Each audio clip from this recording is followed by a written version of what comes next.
Bersumpah atas nama Yesus adalah bentuk janji atau sumpah yang dilakukan dengan menyebutkan nama Yesus Kristus sebagai saksi atau penjamin kebenaran dari janji tersebut.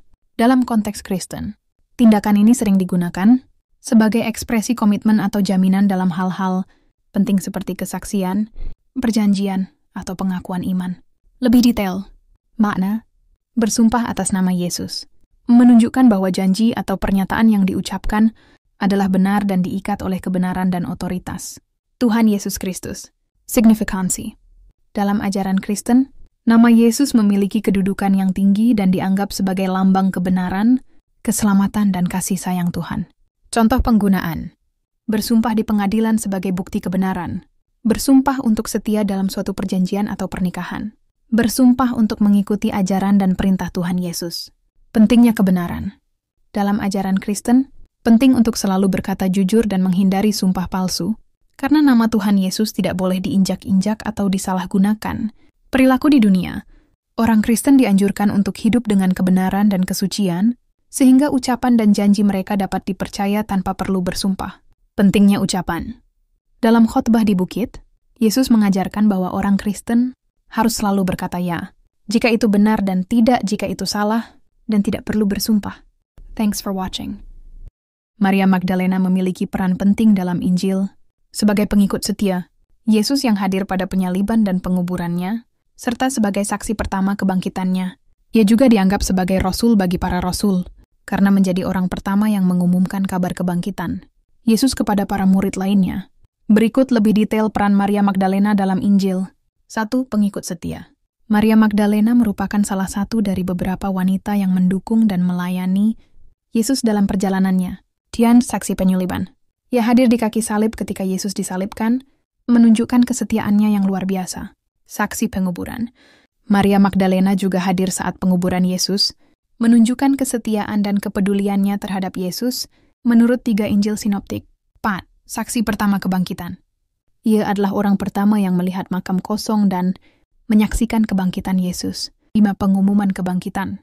Maria Magdalena kemudian menjadi rasul bagi para rasul, karena dia mengumumkan kabar kebangkitan Yesus kepada para murid lain, menurut Injil Yohanes. 6. Teladan keberanian dan kesetiaan.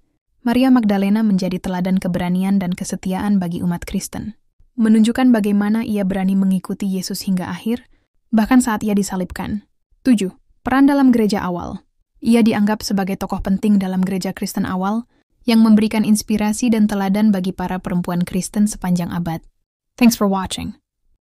Khotbah pertama Yesus yang tercatat dalam Alkitab adalah khotbah di sinagoga di Nazaret, yang dicatat dalam Lukas 4:16-28. Khotbah ini disampaikan pada hari Sabat, dan Yesus mengutip teks dari kitab Nabi Yesaya.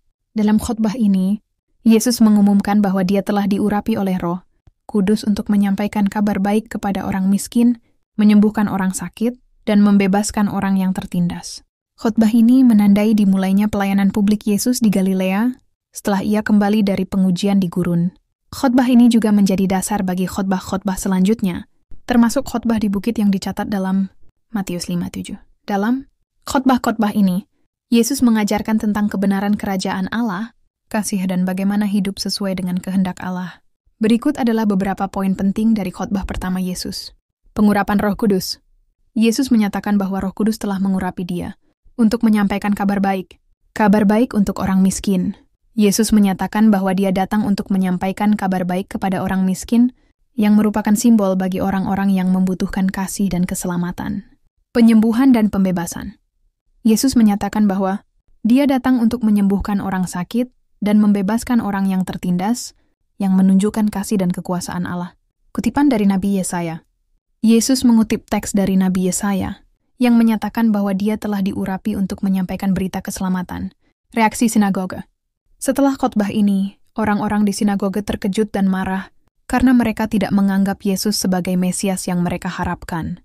Khotbah pertama Yesus adalah sebuah pernyataan awal tentang pelayanan dan ajaran Yesus yang membedakan dia dari para nabi dan pengajar agama lainnya. Khotbah ini juga menjadi awal dari perjalanan Yesus untuk membangun kerajaan Allah di bumi. Thanks for watching.